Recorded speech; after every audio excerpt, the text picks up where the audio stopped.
Sudah hampir jam 2. Baik. Bismillahirrahmanirrahim. Assalamualaikum warahmatullahi wabarakatuh. Alhamdulillah wa syukurlah kita berjumpa lagi dalam Akademi Politik Mahkamah. Kali ini kita berada di sesi kedua, membahas tentang dari Renaissance ke modernisme. Bagi partisipan yang sudah mengikuti sesi pertama, tentu sudah mendapatkan background tentang apa yang dimaksud dengan Renaissance dan bagaimana asal muasal dari Renaissance. Nah, kajian ini adalah untuk kita bisa melihat dan memahami tentang bagaimana situasi dan asal mula dari modernitas yang hari ini menjadi paham mayoritas di dunia. Nah, jadi paham modernisme inilah yang sekarang menjadi paham yang paling banyak dianut oleh santero dunia. Inilah yang melanda dunia kaum muslimin, dunia kaum Nasrani dan lain-lainnya. Jadi modernitas ini menjadi puncak dari segala situasi dan segala sistem yang hari ini berlangsung. Nah, maka dari itu, kajian ini akan mengulas tentang mengapa modernitas itu lahir dan dari mana modernitas itu muncul. Nah, tentu modernisme ini bukan yang berasal dari Islam. Modernisme ini bukan yang berasal dari Aceh Darussalam. Modernisme ini bukan yang berasal dari Kesultanan Mataram. Bukan berasal dari Sunda, bukan juga berasal dari Batak. Nah, ini adalah suatu paham yang muncul dari Eropa, dari Barat. Nah, maka dari itu kita harus masuk mengkaji dengan apa yang terjadi di Barat sana. Nah, untuk bisa memahami sebenarnya apa itu modernisme. Nah, dengan kita masuk ke jantung peradaban Barat, maka dari sanalah satu-satunya jalan untuk bisa mendiagnosa apa yang dimaksud dengan modernisme dan mengapa sistem di dunia hari ini berlangsung dalam satu pola yang sama. Tidak ada lagi kita dapat yang namanya sistem Islam, tidak ada yang kita dapat yang namanya sistem yang berlandaskan pada agama. Jadi semua sistem hari ini merujuk kepada suatu sistem yang disebut dengan era modernisme. Dari situlah menunjukkan betapa pentingnya kita untuk menusuk peradaban Eropa, peradaban Barat, terutama dari sisi historis, untuk bisa memahami apa yang dimaksud dengan modernitas tersebut. Nah, maka sesi kali ini kita akan masuk lebih dalam dibanding sesi kita sebelumnya. Kita akan langsung membedah tentang bagaimana perjalanan Renaissance melahirkan modernisme. Jadi modernisme inilah yang memang lahir dari Renaissance di Eropa. Jadi modernisme ini bukan dilahirkan dari peradaban di Nusantara. Jadi maka kita masuk kepada slide pertama tentang bagaimana perjalanan Renaissance dan apa yang terjadi pada Renaissance. Dalam sesi pertama kita sudah menjelaskan bagaimana sanad dari Renaissance itu adalah buah dari pengajaran filsafat yang masuk melalui pengajaran manhaj Mu'tazilah dalam Islam. Jadi dari sana kemudian pengajaran filsafat menumbuhkan semangat Renaissance di Eropa. Yang ketika itu Eropa berada dalam kekuasaan dogma gereja Roma. Jadi Eropa pada masa Renaissance berlangsung suatu adagium yang mutlak bahwa semua kebenaran adalah berlandaskan kepada tafsir dari gereja Roma. Jadi Eropa pada masa itu seperti menganut paham Jabariyahnya gereja Roma. Dalam slide kita bisa melihat bagaimana perbandingan antara paham gereja Roma dengan kebenaran ala filsafat yang didengungkan oleh para filosof-filosof pada era Renaissance. Jadi yang dihadapi oleh para filsafat pada era Renaissance adalah tentang kebenaran mutlak yang berlangsung pada era gereja Roma. Jadi segala sesuatunya itu dianggap bersumber dari wahyu, kebenaran berdasarkan agama, yang tafsir tunggalnya itu adalah tafsir dari gereja Roma. Jadi tidak ada kebenaran di luar gereja. Jadi apa-apa pendapat gereja, itulah yang menentukan bagaimana kehidupan kekuasaan, kehidupan perekonomian, dan kehidupan hukum yang berlangsung di Eropa sana. Itulah yang kemudian mendapatkan perlawanan-perlawanan pada era Renaissance, sehingga yang namanya kebenaran adalah mutlak, kebenaran berlandaskan dari fatwa gereja Roma. Nah, pada era itulah disebut dengan era Imperium Romanum Sacrum. Jadi semua kebenaran harus berlandaskan pada gereja. Semua raja-raja yang berlangsung di Eropa, yang menjadi kerajaan-kerajaan di Eropa. Jadi Eropa ketika itu masih bersifat kerajaan-kerajaan. Ada kerajaan Inggris, kerajaan Prancis, kerajaan Swedia, kerajaan Denmark, kerajaan Belanda, Spanyol, dan lain-lainnya. Dan otoritas gerejalah yang berhak melantik dan menentukan siapa yang menjadi raja. Jadi raja dan gereja itu menjadi dua otoritas kekuasaan yang membawahi bagaimana situasi di Eropa ketika itu. Jadi kita bisa melihat bagaimana otoritas kekuasaan raja dan tafsir bahwa gereja merupakan penafsir tunggal dari kebenaran Allah wahyu. Itulah yang mempengaruhi orang-orang Eropa ketika itu. Nah, tapi di satu sisi suasana Eropa berada dalam wilayah kegelapan. Kegelapan dalam makna orang-orang Eropa ketika itu seperti orang-orang kaum muslimin pada hari ini, berada dalam wilayah yang di bawah. Kekuasaan ketika itu, kekuasaan dunia pada masa Renaissance itu adalah dipegang kaum muslimin. Jadi nanti dalam slide kedua kita bisa melihat bagaimana kejayaan Islam berlangsung pada masa Renaissance. Jadi dunia seperti terbalik. Nah, kalau hari ini orang-orang Eropa atau orang-orang Barat lah yang mengendalikan dunia.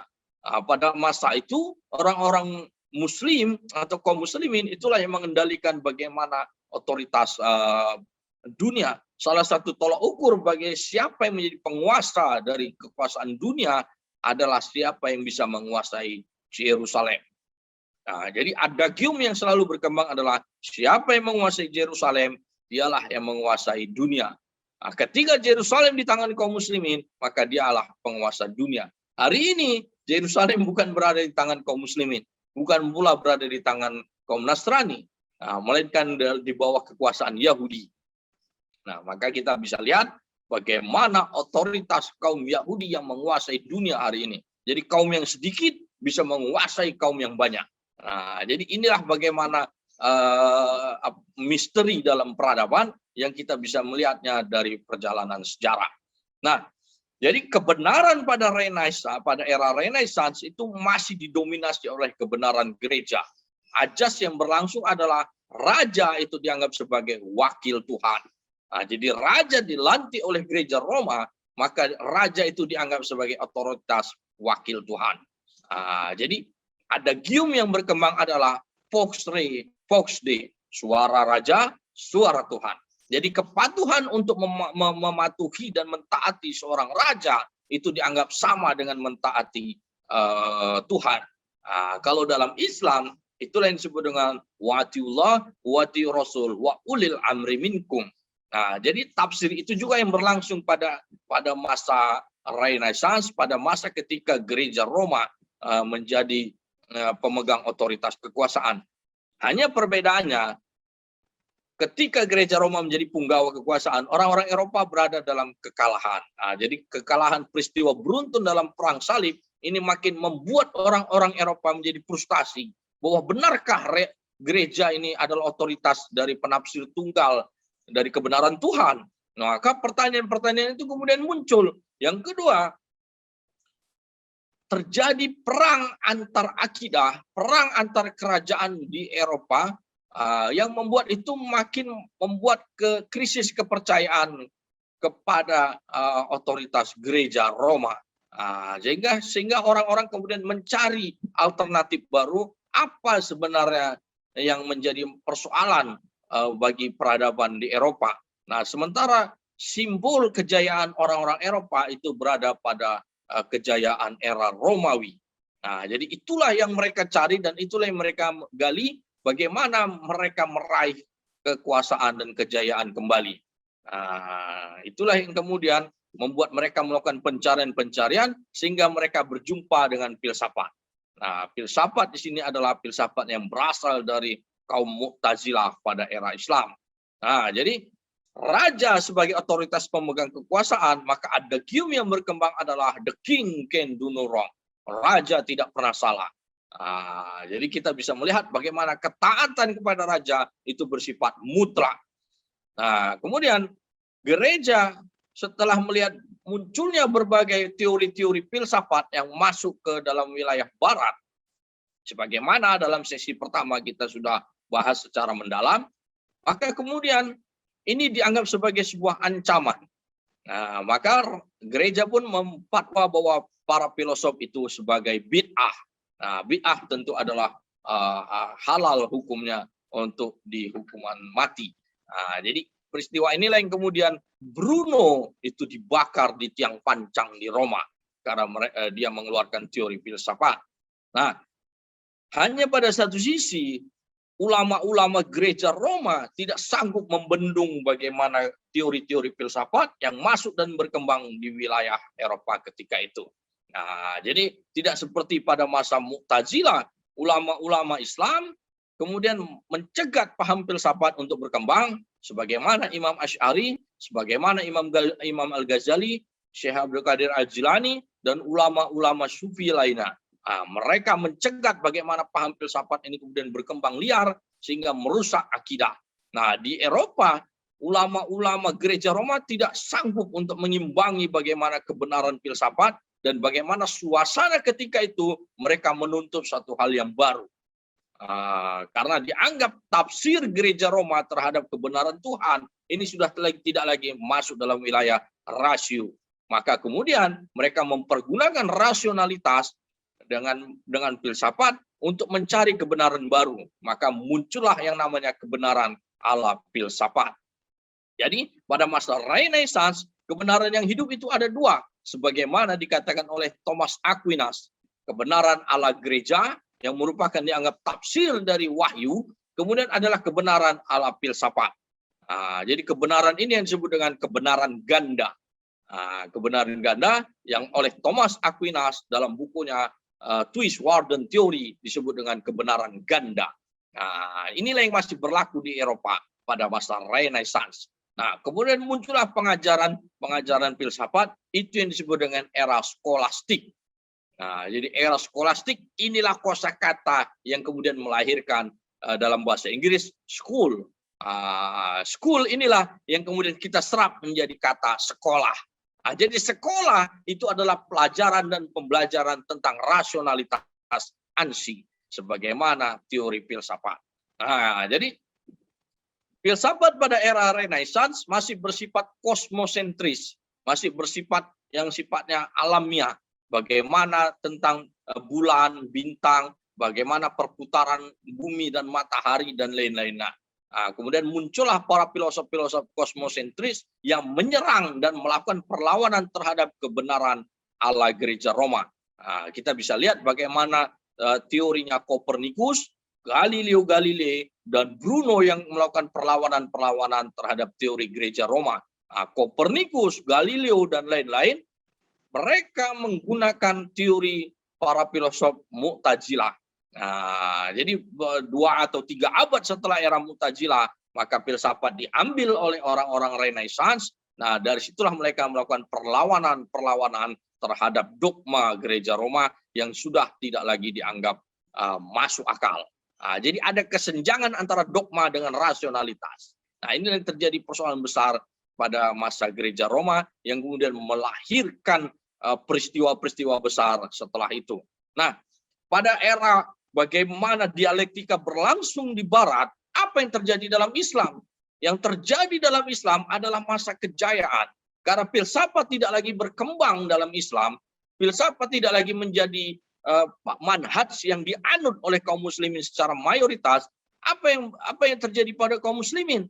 pasca era Mu'tazilah, maka kaum muslimin kembali kepada manhaj Ahlussunnah wal Jamaah. Setelah munculnya pelurusan akidah oleh Imam Asy'ari dengan sifat 20-nya, dan oleh Syekh Abdul Qadir Al-Jilani, Imam Ghazali, dan ulama-ulama Ahlussunnah wal Jamaah, maka kaum muslimin kemudian tumbuh dan berkembang luas. Kejayaan Islam pun muncul. Maka Islam menjadi mercusuar dunia dengan melahirkan kekuasaan-kekuasaan besar. Nah, ini kita bisa lihat dari munculnya beberapa kesultanan-kesultanan besar dari setiap titik dunia.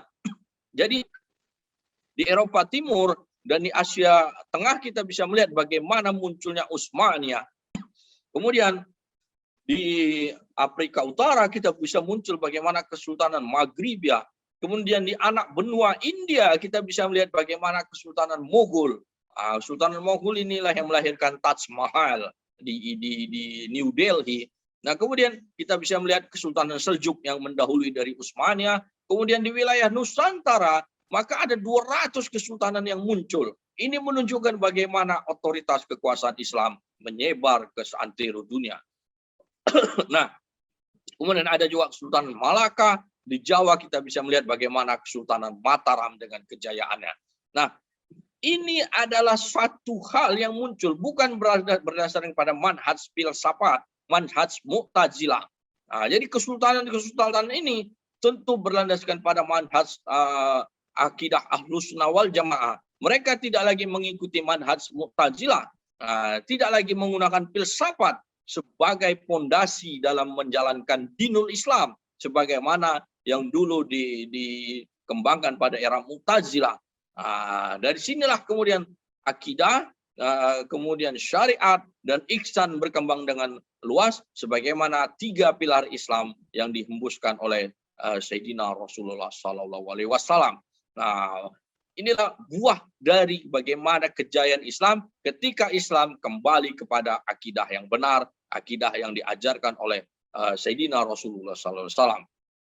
Nah, jadi buah dari habisnya pengaruh Mu'tazilah dalam Islam, maka memunculkan yang namanya kejayaan Islam. Nah, hari ini kita kemudian dihembuskan dengan isu-isu bahwa kejayaan Islam itu terjadi adalah ketika era Mu'tazilah, ketika era sains Islam tinggi. Nah, dalam sesi sebelumnya kita sudah mengulas tuntas bagaimana ketika fase Islam menganut manhaj Mu'tazilah di mana filsafat sebagai pondasinya, justru disitulah Islam berada dalam fase setengah runtuh. Kita lihat bagaimana keruntuhan Andalusia, kita lihat bagaimana Baghdad dihancurkan oleh kaum Mongol. Nah, jadi kekuatan Islam justru melemah ketika kita menggunakan filsafat. Nah, dari fase sejarah ini menjadi salah satu kunci untuk kita bisa melihat bagaimana kejayaan Islam tersebut. Nah, setelah itu hilang, maka Islam kemudian menaik kembali, melahirkan kesultanan-kesultanan besar. Nah, tentu pondasinya adalah tasawufi. Nah, ini tesis yang secara historis bisa kita lihat dengan pandangan zohir. Nah, sains Islam tentu tidak berbanding lurus dengan kejayaan Islam. Nah, jadi kita bisa melihat fakta sejarahnya. Sementara hari ini dianggap bahwa kejayaan Islam itu berlangsung ketika sains Islam itu tinggi. Nah, dalam filsafat tentu berbarengan dengan masuknya sains. Jadi di mana ada filsafat, di situ ada sains. Ketika era Mu'tazilah, sains Islam itu tinggi. Nah, ketika era Renaissance, ketika filsafat dikristenkan, jadi ketika pada masa Mu'tazilah, maka filsafat diislamkan. Ketika era Renaissance, filsafat dikristenkan. Nah, pada masa itulah kemudian sains pun masuk dalam pada era Renaissance yang kemudian melahirkan sains Islam, sains yang sangat bisa melakukan perlawanan terhadap dogma gereja Roma. Jadi munculnya penemuan-penemuan teknologi pada era Renaissance ini memantik orang-orang untuk makin menggeluti dan masuk ke dalam wilayah filsafat. Nah, inilah yang terjadi pada era Renaissance. Nah, jadi filsafat tidak serta-merta soal pemikiran, tapi kemudian pemikiran itu melahirkan yang namanya sains. Itu disebut dengan saintifisme, scientific. Nah, jadi pemikiran saintifisme inilah yang menjadi anak kandung dari filsafat. Nah, Nah, jadi dari situ kemudian filsafat melahirkan Renaissance dan menumbuhkan sains di Eropa yang ini makin membuat perlawanan-perlawanan besar terhadap yang namanya kebenaran Tuhan, sebagaimana yang menjadi dialektika besar pada era Renaissance. Nah, jadi akal itu dianggap adalah sebagai nomor satu. Akal dianggap adalah yang paling punggawa sebagaimana pengajaran dari filsafat. Nah, dari itu kemudian Kolbun itu dianggap nomor dua. Nah, dari situlah kemudian Renaissance makin melahirkan para filosof-filosof untuk membuat satu peradaban baru di Eropa. Nah, mereka sudah jengah dengan kejumutan pihak gereja Roma dan bagaimana kekalahan-kekalahan secara beruntun raja-raja di Eropa ketika melakukan perang terhadap kaum muslimin. Nah, kita bisa melihat bagaimana aneksasi Utsmaniyah masuk ke Eropa Timur yang membuat terjadinya ketakutan besar-besaran di kalangan kaum Nasrani. Nah, jadi ini membuat mereka kemudian mencari jalan keluar supaya mereka menemukan kembali kejayaan orang-orang Eropa. Dan jalan mereka menemukan kejayaan itu adalah seolah-olah dengan mengkristenkan filsafat. Nah, dari situlah kemudian kita masuk dalam wilayah yang disebut dengan era modernisme. Nah, jadi pasca Renaissance maka melahirkan yang namanya modernisme. Nah, jadi modernisme ini adalah seolah-olah suatu hal yang canggih, sesuatu hal yang antitesa dari hal yang kuno, era yang dianggap lebih canggih dibanding era tradisionalis. Nah, apa itu modernisme? Jadi modernisme ini adalah titik awal eliminasi dari kebenaran Tuhan. Nah, jadi pada Renaissance tadi kita bisa melihat kebenaran itu masih ada dua, kebenaran ala wahyu dan kebenaran ala rasio. Tapi modernisme maka kebenaran itu hanya tunggal, tidak ada lagi yang namanya kebenaran Tuhan. Yang disebut dengan kebenaran adalah kebenaran ala rasio semata. Nah, bagaimana kisahnya itu? Nah, disinilah mulailah muncul para filosof-filosof Eropa yang mengeluarkan teori-teori baru. Teori merupakan anak kandung dari filsafat, sebagaimana pengajaran Socrates, Plato, Aristoteles, bahwa akal merupakan bentuk dari resume dari penyaringan terhadap yang namanya kebenaran sebagai bentuk dari pengejawantahan dari anugerah Tuhan. Jadi Tuhan seolah-olah memberikan semua hal kebenaran itu kepada akal manusia. Jadi manusia yang dianggap harus bisa menggali akal itu untuk melahirkan yang namanya teori. Jadi itulah yang disebut dengan teori, sebagaimana pengajaran Plato. Jadi manusia yang bisa melakukan olah akal, itulah dianggap manusia yang bisa menggali terhadap kebenaran. Jadi kalau mengikut pada pengajarannya Al-Farabi, para filosof muslim ketika itu, nah Al-Farabi mengatakan kebenaran itu ada dua. Nabi diberikan kebenaran berdasarkan pada wahyu. Sementara para filosof itu diberikan kebenaran dengan akalnya. Jadi dianggap para filosof dengan Nabi itu memiliki derajat yang sama. Derajat yang sama-sama bisa menggali kebenaran. Jadi seolah-olah kebenaran itu juga bisa digali dengan akal. Nah, dari inilah yang kemudian menjadi legitimasi orang-orang Renaissance, orang-orang filosof-filosof di Eropa pada masa itu untuk kemudian mempergunakan akalnya. Seolah-olah akal bisa menghasilkan sesuatu yang namanya kebenaran. Maka muncullah disebut dengan kebenaran tunggal ala rasio, ala filsafat. Nah, tidak ada lagi yang disebut dengan kebenaran ala Tuhan, sebagaimana tafsir dari gereja Roma.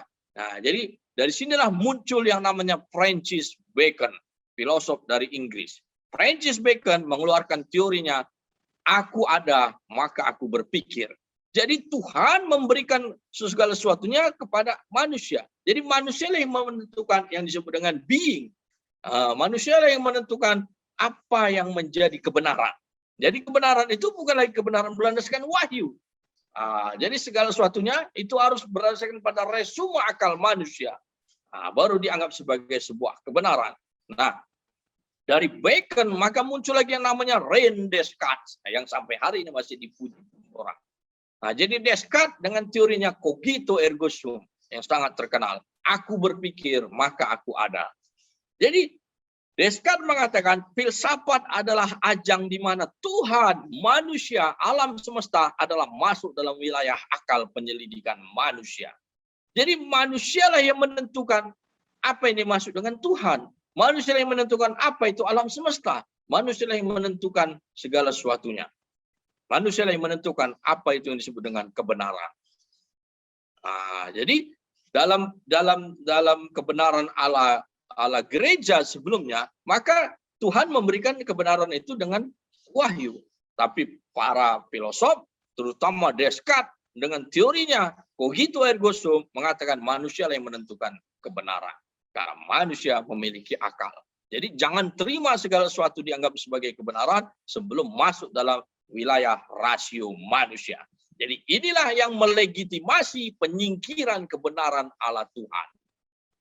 Nah, jadi era modernitas adalah bentuk penyingkiran atau eliminasi kebenaran Allah gereja atau kebenaran Tuhan versi Nasrani. Jadi itulah yang disebut dengan era modernitas. Jadi Renaissance masih mengakui adanya dua kebenaran. Sementara era modernitas hanya ada satu kebenaran yang masuk. Yang dianggap sebagai kebenaran, itulah kebenaran Allah filsafat. Nah, jadi filsafat dianggap sebagai kebenaran tunggal. Sebagai jalan untuk menentukan kebenaran. Dan apa dampaknya? Nah, dampaknya adalah sangat besar ketika filsafat dianggap sebagai kebenaran tunggal. Nah, dari sinilah kemudian melahirkan yang namanya filsafat politik. Jadi filsafat ini dianggap sebagai sumber dari segala ilmu. Nah, filsafat melahirkan politik, filsafat melahirkan ekonomi, filsafat melahirkan hukum, dan filsafat melahirkan hal-hal yang lainnya. Nah, inilah yang terjadi pada era modernisme sebagaimana di zaman kita hari ini. Nah, maka filsafat melahirkan yang namanya filsafat politik. Nah, jika kita belajar politik, maka kita harus tahu dulu apa yang disebut dengan filsafat politik.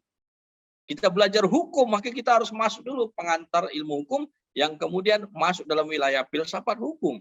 Kita belajar ekonomi, maka kita harus tahu dulu apa itu filsafat ekonomi. Jadi filsafat dianggap sebagai sumber dari segala sumber ilmu. Dan itu muncul setelah eliminasi terhadap kebenaran Tuhan. Nah, jadi inilah yang terjadi setelah era Renaissance yang masuk dalam wilayah modernitas. Nah, filsafat politik inilah kemudian melahirkan para filosof-filosof yang mulai menteorikan ulang soal kekuasaan. Nah, sebelumnya kekuasaan itu adalah adagiumnya Vox Rei, Vox Dei, suara raja, suara Tuhan. Setelah munculnya filsafat era modern, maka kekuasaan bukan lagi dianggap sebagai wakil Tuhan. Raja bukan lagi dianggap sebagai wakil Tuhan. Maka muncullah Niccolo Machiavelli. Machiavelli mengatakan bahwa raja adalah siapa yang bisa merebut dan mempertahankan kekuasaan. Inilah teori Machiavelli yang sangat terkenal. Jadi raja bukan serta-merta pemberian dari Tuhan. Tapi raja adalah orang yang bisa merebut dan mempertahankan kekuasaan, maka itulah dianggap sebagai raja. Nah, dari sini kita bisa melihat bagaimana teori Machiavelli sangat mempengaruhi dunia sampai pada hari ini. Nah, kemudian kita bisa melihat lagi Jean Bodin. Nah, Jean Bodin melahirkan teori politik yang dengan teorinya sangat terkenal, sovereignty atau kedaulatan. Nah, jadi pada masa Renaissance tadi kita bisa melihat bagaimana pertarungan antar raja, antar kerajaan saling berperang satu sama lain. Nah, jadi Bodin mengatakan bahwa raja atau suatu kerajaan adalah harus memiliki sifat kedaulatan. Raja tidak bisa diintervensi oleh gereja. Nah, jadi Machiavelli menganut ajas free will. Nah, jadi ajas filsafat adalah kebebasan kehendak. Bebas kehendak karena manusia lah yang menentukan kehendak. Tuhan didudukkan sebagai pembuat jam. Ketika jam selesai dibuat, maka jam berjalan dengan sendirinya. Ini ajas dalam filsafat. Jadi itu manusia itu dianggap sebagai penentu. Maka dari itu, dari teori Bodin kita bisa melihat bahwa raja atau satu kerajaan haruslah berdaulat penuh. Berdaulat terhadap intervensi-intervensi manapun, termasuk intervensi dari Tuhan. Karena Tuhan dianggap hanya sebagai pembuat di awal.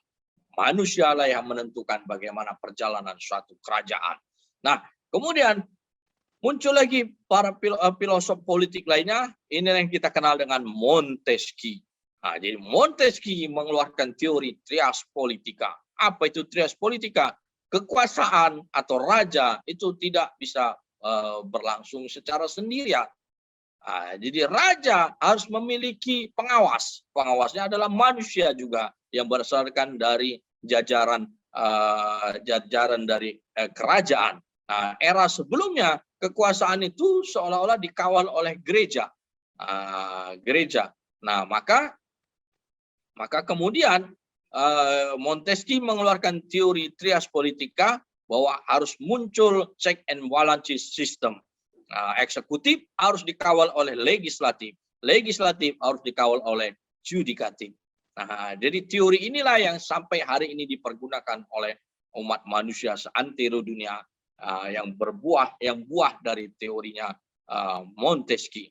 Kemudian muncul lagi Thomas Hobbes. Hobbes dalam kitabnya yang sangat terkenal, Leviathan.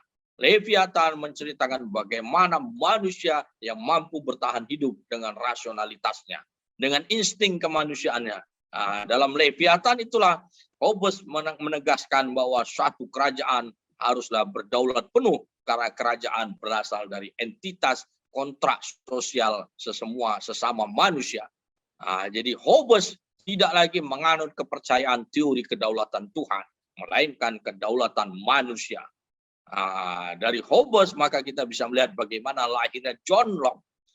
John Locke masih menggunakan teori dual kontrak, bahwa kekuasaan itu adalah kontrak yang berasal dari Tuhan dan kontrak yang berasal dari manusia.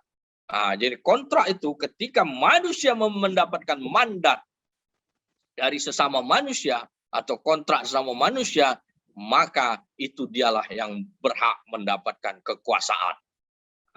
Jadi mandat dari manusia itulah yang sangat diperlukan, bukan mandat dari gereja.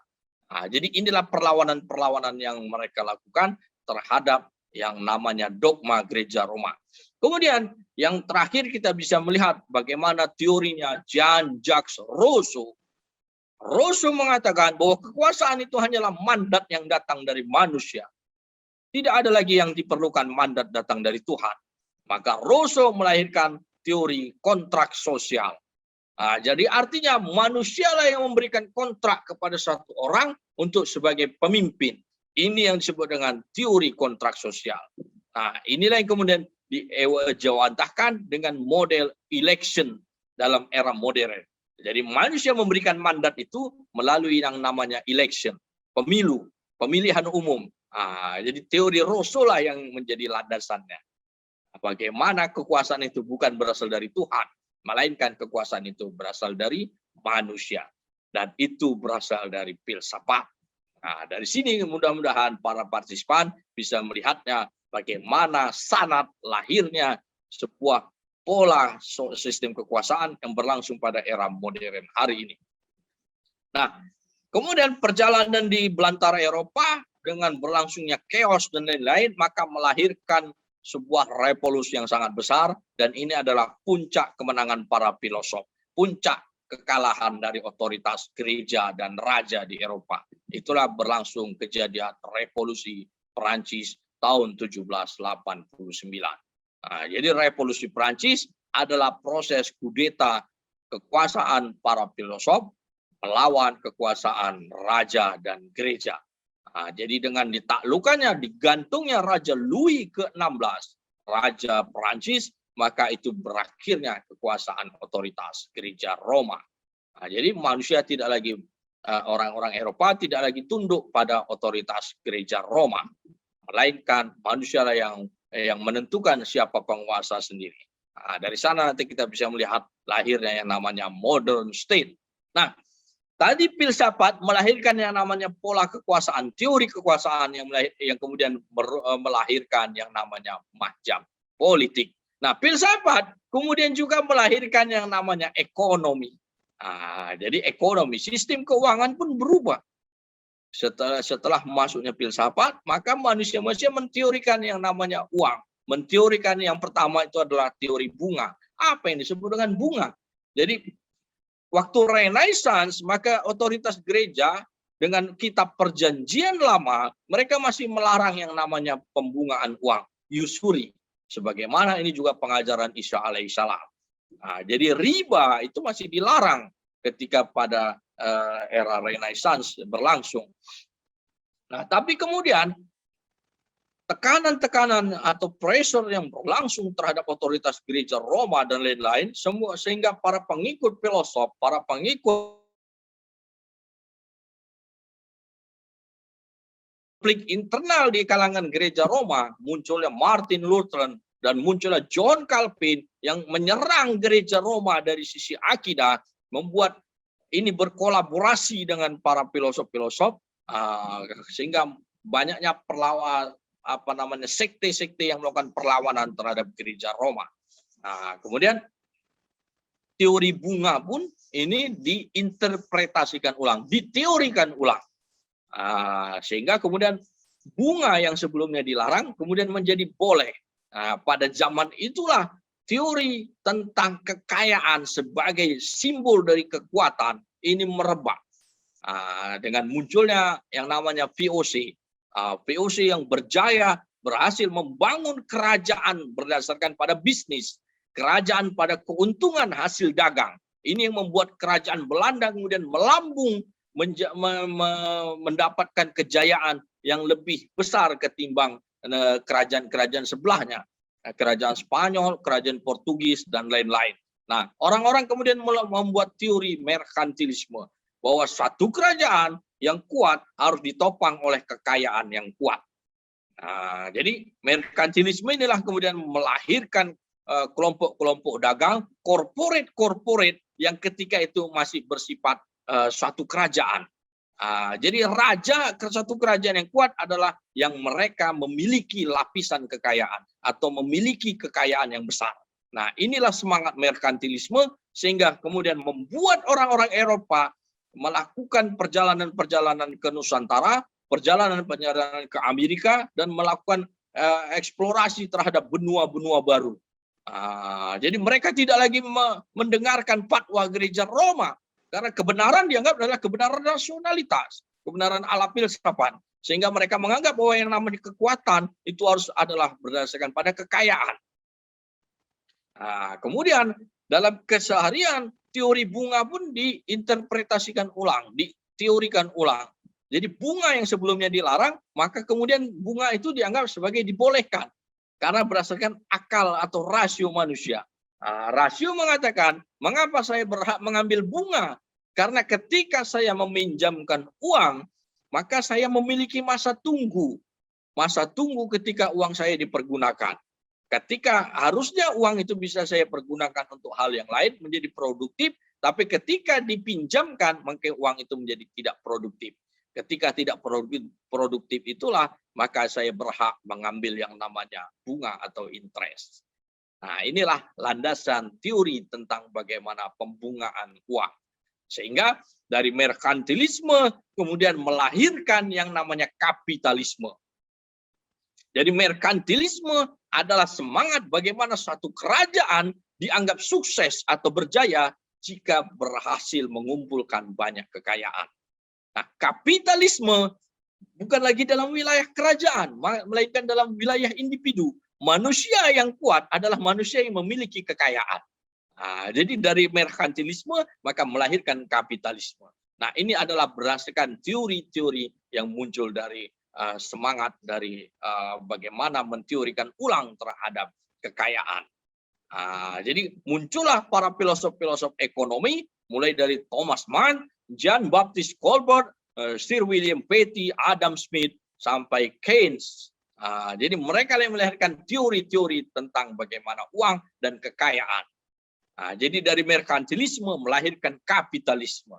Bahwa seseorang manusia yang dianggap sukses dan berjaya adalah yang berhasil dengan memupuk kekayaan yang banyak. Itulah semangat kapitalisme yang sampai hari ini masih dianut oleh mayoritas manusia seantero dunia. Jadi filsafat tadi sudah melahirkan bagaimana teori politik, kemudian filsafat melahirkan yang namanya teori ekonomi. Nah, kemudian filsafat melahirkan yang namanya teori hukum. Maka kita bisa melihat bagaimana filsafat hukum. Jadi filsafat hukum ini muncul setelah berbarengan dengan situasi ketika Eropa sudah masuk dalam pengaruh dari pengajaran filsafat tadi. Nah, jadi kita bisa lihat slide selanjutnya, ya, filsafat hukum. Nah, bagaimana filsafat hukum ini? Jadi filsafat hukum ini adalah eliminasi terhadap hukum Tuhan. Jadi pada masa gereja Roma, kitab suci itu masih dianggap sebagai sumber hukum. Kemudian masuknya filsafat maka melahirkan yang namanya hukum rasio. Manusia lah yang berhak membuat hukum. Apa dasarnya? Dasarnya adalah ajas free will, kebebasan kehendak sebagaimana teori para filosof. Jadi Tuhan didudukkan sebagai pembuat jam. Ketika jam selesai dibuat, maka jam berjalan dengan sendirinya. Jadi manusia lah yang bisa menentukan siapa yang menjadi raja. Manusia lah yang menentukan bagaimana peraturan dalam wilayah keuangan. Manusia lah yang menentukan siapa yang berhak mengatur manusia. Itulah yang disebut dengan hukum. Jadi tidak ada lagi kepatuhan terhadap yang namanya hukum Tuhan. Karena Tuhan dianggap hanya sebagai pembuat di awal. Tuhan bukan sebagai pengatur dalam kehidupan dunia. Karena dengan filsafat maka manusia hanya bersandar pada johir. Nanti kita akan bisa melihat bagaimana ketika Einstein melempar bola. Jika dia melempar bola, dia dianggap bahwa yang melempar itu adalah dirinya. Dia melihat di situ tidak hadirnya Tuhan. Karena Einstein melihat Tuhan itu sebagai dari kacamata zohir semata. Itulah yang menganggap bahwa dirinya lah yang bisa menentukan sesuatu. Faktor-faktor inilah yang menjadi landasan para filosof untuk melahirkan yang namanya hukum manusia. Jadi manusia lah yang berhak membuat hukum. Revolusi Prancis tadi menjadi klimaks pemberlakuan awal hukum alam manusia. Jadi sebelum revolusi Prancis di bawah otoritas gereja Roma, orang-orang masih mengakui adanya kebenaran Tuhan. Walaupun kebenaran itu berdasarkan tafsir gereja Roma yang tidak lagi masuk akal. Menurut para orang-orang yang menyerang dari otoritas gereja Roma tadi. Terjadi kesenjangan antara kebenaran wahyu dengan rasionalitas. Ini yang terjadi perbedaan dengan tafsir pada Islam. Munculnya hukum tadi maka melahirkan ketika revolusi Prancis kudeta terhadap raja dan gereja. Kemudian siapa yang menjadi pemimpin? Yang menjadi pemimpin adalah manusia yang menentukan. Manusia yang menentukan siapa pemimpinnya berdasarkan teori politik tadi. Kemudian bagaimana hukum kita setelah mereka melakukan revolusi dan mengkudeta gereja dan raja? Maka orang-orang berkumpul. Napoleon Bonaparte itu diangkat sebagai kaisar pasca revolusi Prancis. Maka Napoleon mencari hukum apa yang bisa kita pergunakan. Mereka tidak lagi merujuk yang namanya hukum ala wahyu. Maka Napoleon kemudian mencari kodifikasi hukum era Romawi yang dibuat oleh kaisar Romawi pada era itu yang menganut pada hukum rasio. Maka didapatlah disebut dengan Iuris Corpus Civilis, hukum era Romawi yang saat itu sudah dituliskan. Ketika itu didapati di perpustakaan Roma yang oleh orang-orang Napoleon itu diambil dan diterjemahkan ke dalam bahasa Prancis. Maka itu dinamakan yang namanya Code Napoleon. Jadi Code Napoleon ini dianggap sebagai peraturan tertulis yang bisa dipergunakan kembali oleh para orang modern yang tidak lagi mematuhi hukum Tuhan. Maka dinamakanlah dengan judul Code Napoleon. Code Napoleon ini isinya adalah 3 kitab hukum induk. Itulah Code Sipil, Code Penal, dan Code de Commerce. Kita sangat akrab dengan 3 kitab hukum ini dan karena masih kita pergunakan sampai hari ini. Code Sipil ini dibawa oleh Hindia Belanda ke Nusantara. 3 kitab hukum ini yang namanya Code Napoleon ini diadopsi oleh orang-orang atau kerajaan-kerajaan di Eropa yang sudah melakukan kudeta terhadap kekuasaan raja dan gereja pada masa itu. Maka Hindia Belanda atau kerajaan Belanda juga menggunakan Code Napoleon ini sebagai sumber hukumnya. Nah, karena tidak lagi merujuk kepada hukum Tuhan. Nah, Hindia Belanda kemudian menerjemahkan kode sipil menjadi Burgerlijk Wetboek. Nah, kemudian kode penal menjadi Wetboek van Strafrecht. Kemudian kode commerce diterjemahkan menjadi Wetboek van Koophandel. Nah, ketika Indonesia merdeka, 3 kitab hukum itu dipergunakan. Burgerlijk Wetboek inilah yang diterjemahkan menjadi yang namanya KUH Perdata. Wetboek van Strafrecht inilah yang diterjemahkan menjadi KUH Pidana. Kemudian Wetboek van Koophandel ini diterjemahkan menjadi KUH Dagang. Jadi 3 kitab hukum inilah yang bersumber dari Kode Napoleon, yang buah dari eliminasi terhadap hukum Tuhan yang sampai hari ini dipergunakan oleh umat manusia seantero dunia. Jadi dari sinilah kita bisa melihat bagaimana sanad lahirnya hukum positif. Mengapa disebut dengan hukum positif? Karena dari filsafat melahirkan filsafat hukum, yang itulah yang melahirkan yang disebut dengan positivisme. Jadi positivisme ini adalah satu ajaran setelah era modern muncul, bahwa yang namanya kebenaran adalah apa-apa yang ditentukan oleh suatu state. Jadi filsafat tadi melahirkan yang namanya state, modern state. Jadi hukum adalah hukum yang dibuat oleh modern state. Nah, dari modern state inilah yang melahirkan hukum yang dianggap itu sebagai kebenaran. Kebenaran tunggal. Jadi yang namanya kebenaran adalah harus yang muncul dari modern state. Nanti kita akan bisa melihat bagaimana dengan contoh-contoh bahwa seorang pemilik tanah adalah dianggap sebagai pemilik sah tanah ketika dia mendapatkan sertifikat dari state. Ketika dia tidak punya sertifikat dari state, maka dia bukan dianggap sebagai pemilik tanah. Jadi sertifikat itulah dianggap sebagai kebenaran. Itu yang saya maksud dengan kebenaran. Jadi pada satu titik setelah era modern, maka hal ini kemudian menjadi masalah. Jadi maka efeknya adalah ada satu orang manusia berada di Singapura, ketika dia mendapatkan sertifikat yang merupakan kebenaran sebagai simbol dari kebenaran pemilik tanah, kepemilikan tanah, sementara benda objek dari tanah itu berada di Kalimantan, maka dia sebagai sah pemilik tanah. Padahal dia berada di Singapura. Ini efek rasio yang dianggap sebagai sumber dari kebenaran. Padahal dalam era Islam, pemilik tanah adalah dia yang mengelola tanah. Jadi tidak mungkin satu orang manusia itu bisa memiliki 5 hektar tanah, karena dia nggak sanggup akan mengelola semua 5 hektar tanah. Paling banyak dia bisa memiliki 1 hektar, 2 hektar, 3 hektar. Jadi ketika era modern, satu orang manusia itu bisa memiliki hampir 1000 hektar tanah.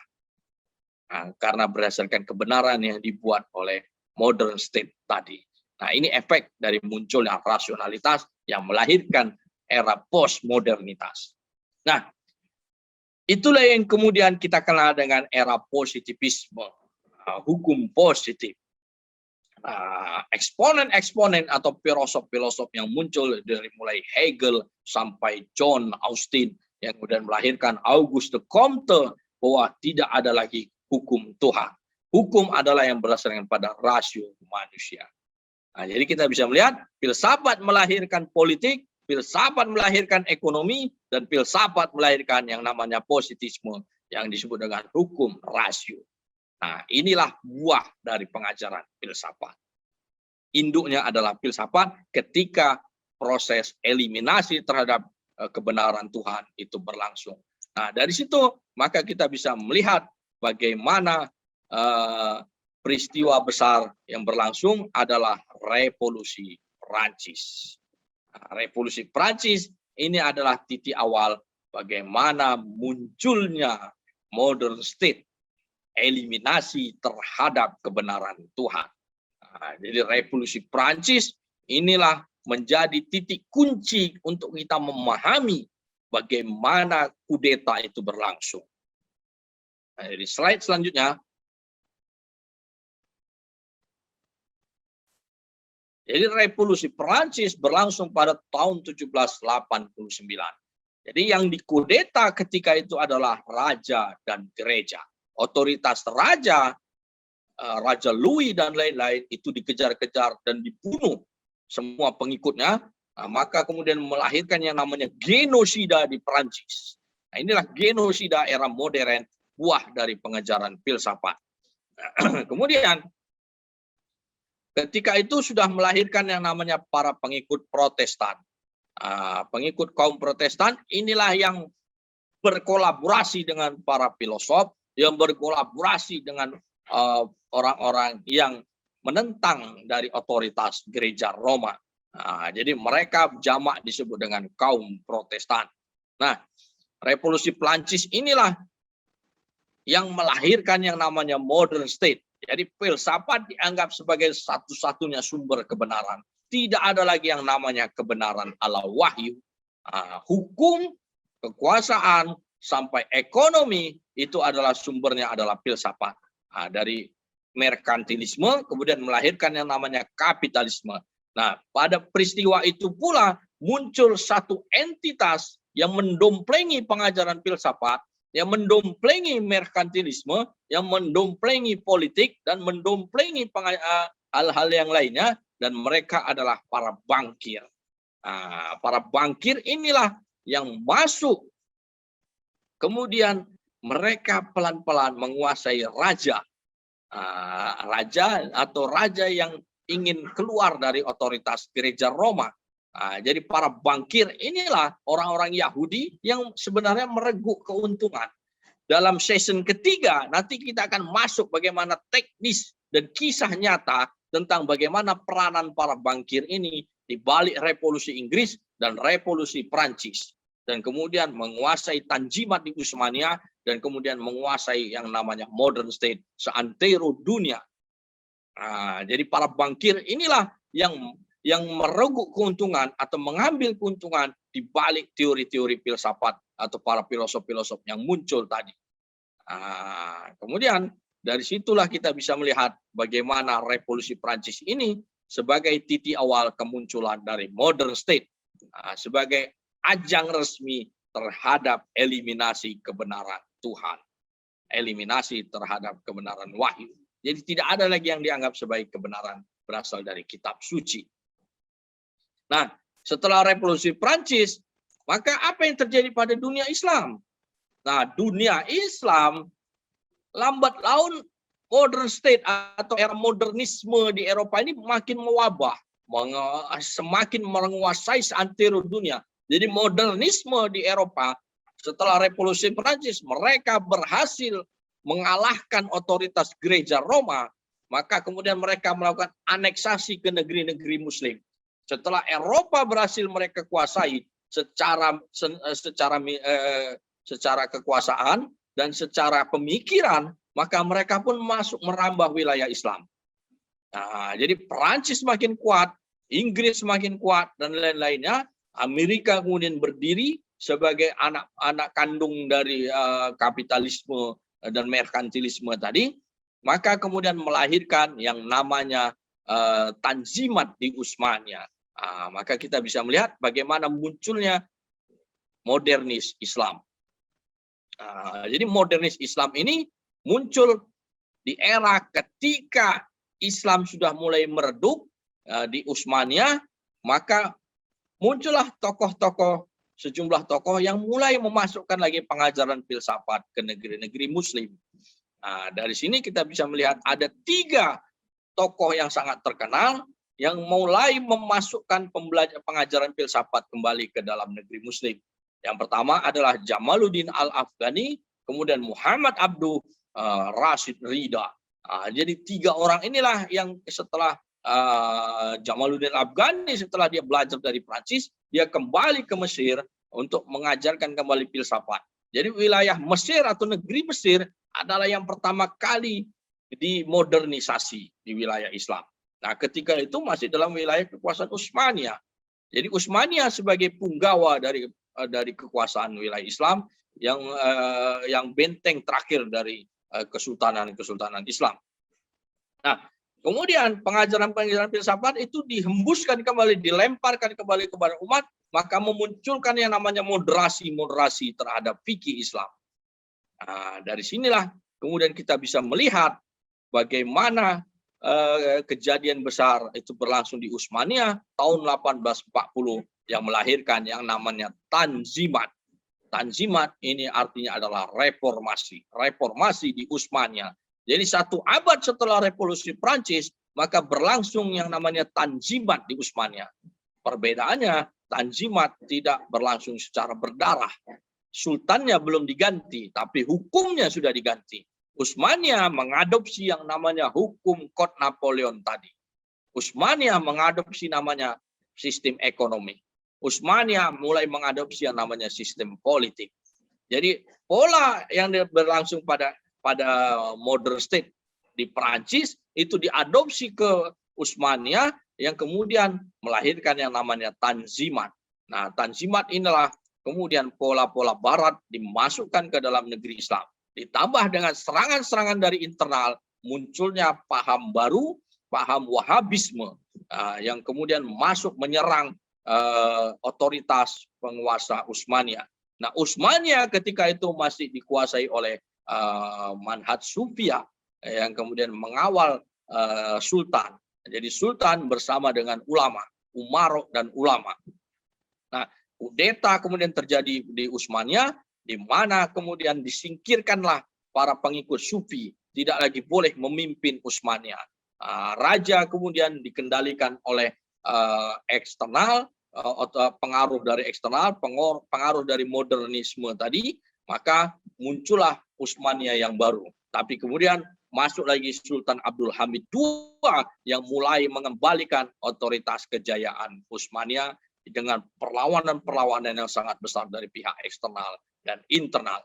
Nah, jadi kita lihat bagaimana Utsmaniyah sudah berubah menjadi the sick man. Jadi menjadi the sick man yang kemudian makin lama makin melemah. Jadi ini juga berlangsung dalam wilayah negeri-negeri Muslim lainnya. Di Nusantara kita bisa melihat bagaimana pengaruh Hindia Belanda, pengaruh VOC sudah makin membesar.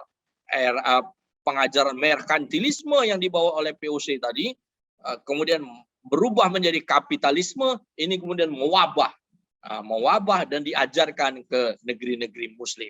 Nah, kemudian kaum Muslimin pun mulailah belajar satu demi satu untuk menggali apa yang disebut dengan filsafat tadi. Maka filsafat pun mulailah diadopsi dan dimasukkan kembali untuk diislamkan kembali. Sebagaimana dulu pada era Mu'tazilah. Hanya perbedaannya, para modernis Islam ini belajarnya adalah di barat. Bukan belajar pada orang-orang Mu'tazilah era dulu. Melainkan masuk dari pintunya barat. Nah, inilah yang terjadi perbedaannya. Nah, yang kemudian dalam Tanzimat itulah pola modern state itu diislamkan.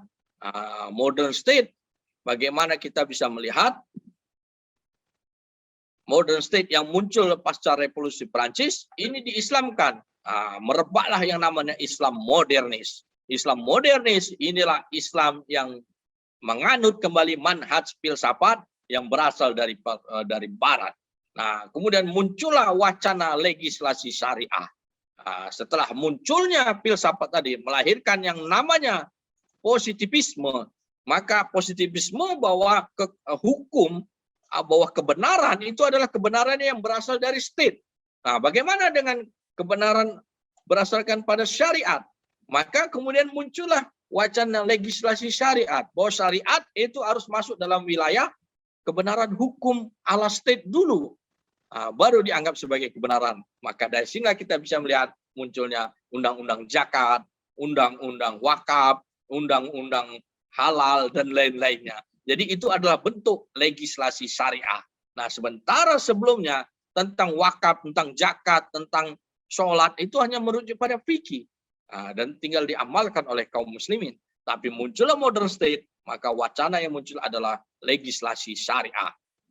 Nah, dalam Tanzimat itulah bentuk bagaimana robohnya kekuasaan Islam. Satu persatu kekuasaan Islam mulai roboh. Aceh Darussalam mulai dirobohkan oleh kekuasaan Hindia Belanda yang berkolaborasi dengan modernis Islam di Nusantara. Kemudian di Jawa kita bisa melihat bagaimana otoritas Mataram mulai melemah dengan dipecahnya menjadi 2 kesultanan. kemudian berubah menjadi 3, kemudian kesultanan sudah di bawah kendali oleh VOC atau Hindia Belanda, tidak lagi di bawah kendali otoritas ulama-ulama sufi.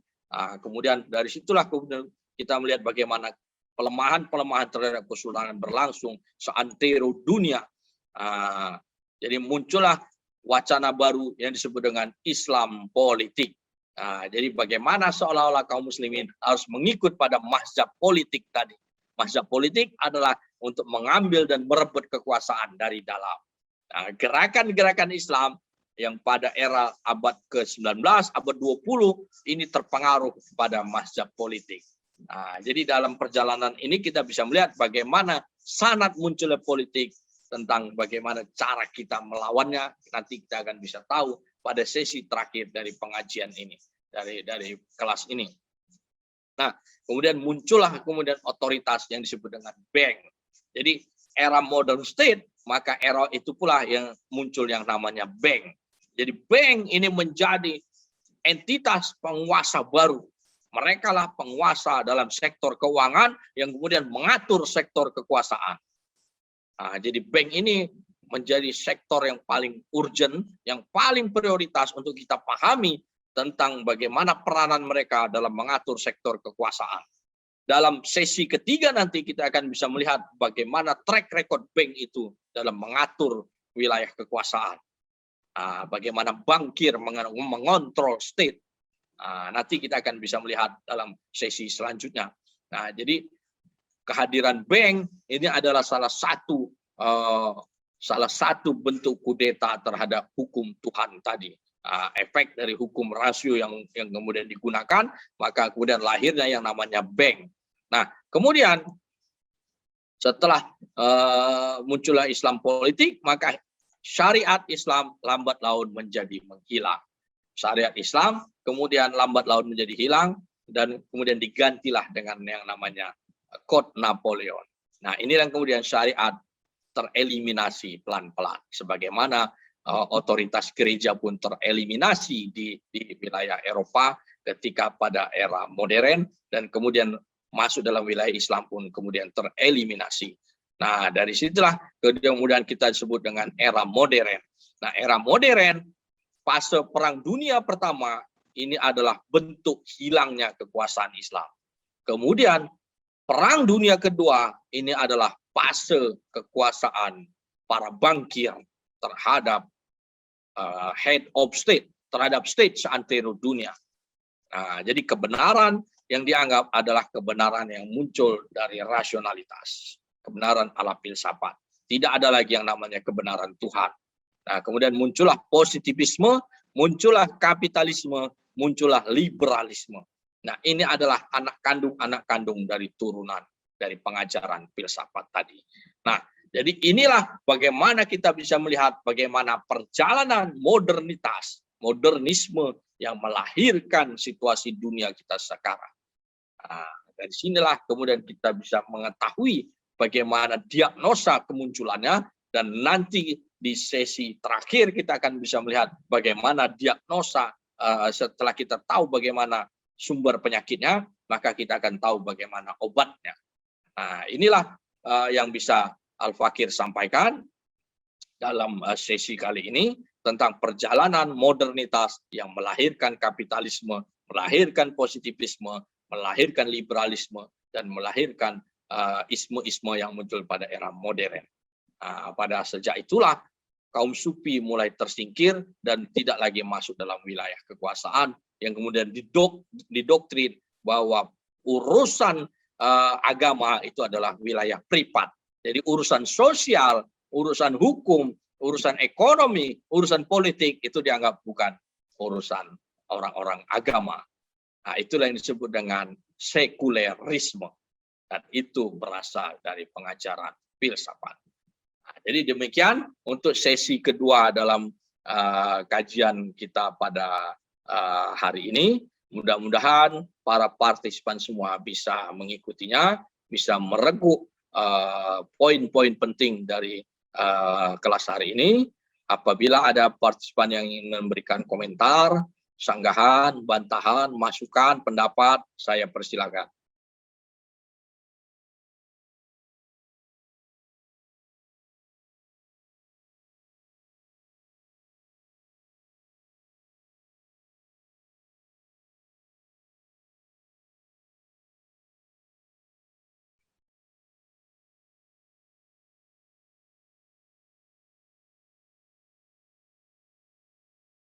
Baik, jadi jika sudah tidak ada, ya Al-Fakir hanya berharap bahwa apa yang tadi disampaikan ini bisa menjadi pointers-pointers untuk kita semua, untuk menggali lebih dalam tentang bagaimana situasi di era kita sekarang, tentang munculnya modernitas ini, modernisme yang menjadi sumber persoalan.